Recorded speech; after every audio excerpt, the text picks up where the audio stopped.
दूसरी चीज़ आप ये कर सकते हो, डिपेंडिंग कि आपका वर्क परमिट कब खत्म होना है. आई टेल पीपल अगर वापस जाने का भी ऑप्शन बन रहा है वापस चले जाओ, बिकॉज इंडिया जाके 1 ईयर का एक्सपीरियंस गेन कर लो. एग्जैक्टली फॉरेन एक्सपीरियंस करके पॉइंट्स ऐड हो जाते हैं. और Canadian experience is valid for मतलब 10 3 years. ईयर्स में 3 ईयर्स में. ये एक बहुत बड़ी बात है, आई वांट टू से दिस.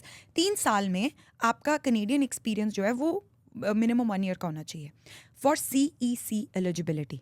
ओके पॉइंट्स आपको 10 साल तक मिलते हैं. तो अगर आपके Okay. 3 साल के कैनेडियन एक्सपीरियंस के पॉइंट्स, आपको 64 पॉइंट्स 10 साल तक मिलेंगे.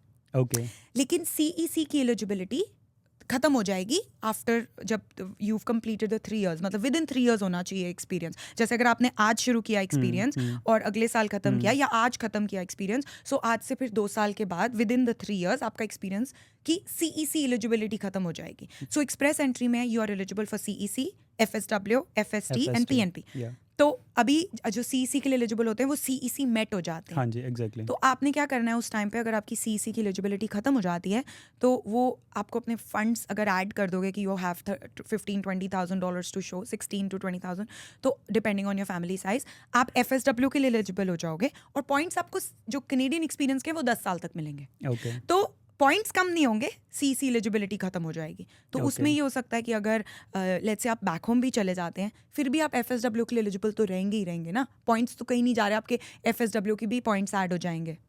Okay I am sorry question. So let's suppose अगर ओके लेट्स सपोज किसी का वर्क परमिट नेक्स्ट मंथ खत्म हो रहा है and he decided to move to India.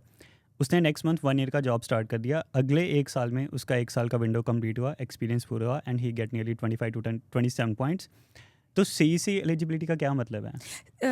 CEC तब तक एलिजिबल रहेंगे अगर आज ही गए हैं और 1 Okay. साल करें, CEC एलिजिबल रहेंगे. ओके CEC IRCC ड्रॉस करती है ना हाँ जी. कि सिर्फ CEC एलिजिबिलिटी वाले लोगों को इनवाइट हाँ, करेगी. तो अगर उसमें अगर कोई CEC के लिए एलिजिबल नहीं है, FSW के लिए एलिजिबल है, तो उसको इनविटेशन नहीं आता. तो CEC के लिए इन एलिजिबल कैसे हो जाएगा वो? जब आपका 3 साल खत्म हो जाएंगे एक्सपीरियंस के, जो Okay. 1 ईयर का हाँ so the definition of CEC is you should have at least 1 year of cumulative experience with in the last 3 years. And it shouldn't be continuous.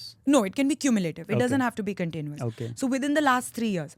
FSW के लिए कंटिन्यूअस चाहिए होता है, Okay. बट CEC के लिए continuous नहीं चाहिए होता है. तो ऑटोमेटिकली जब 3 साल हो जाएंगे, अगर आपने काम बंद कर दिया and you are not gaining more experience, तो जब 3 साल खत्म हो गए उस एक्सपीरियंस को, तो ऑटोमेटिकली आपकी CEC की एलिजिबिलिटी खत्म हो जाएगी. Okay, so then we have to use the funds to make it more stronger. नहीं, नॉट स्ट्रॉन्गर, FSW के लिए एलिजिबल होने के लिए. Because Okay. अगर आपने फंड 0 शो करे हुए हैं प्रोफाइल हाँ. में, तो आपकी प्रोफाइल ऑटोमेटिकली इनएलिजिबल हो जाएगी क्योंकि अब आपकी CEC की एलिजिबिलिटी खत्म हो गई है. तो ओके जैसे हम विद इन कनाडा हैं, तो जब हम CEC पे प्रोफाइल क्रिएट करें वहाँ पे क्वेश्चन आता है हाउ मेनी फंड्स.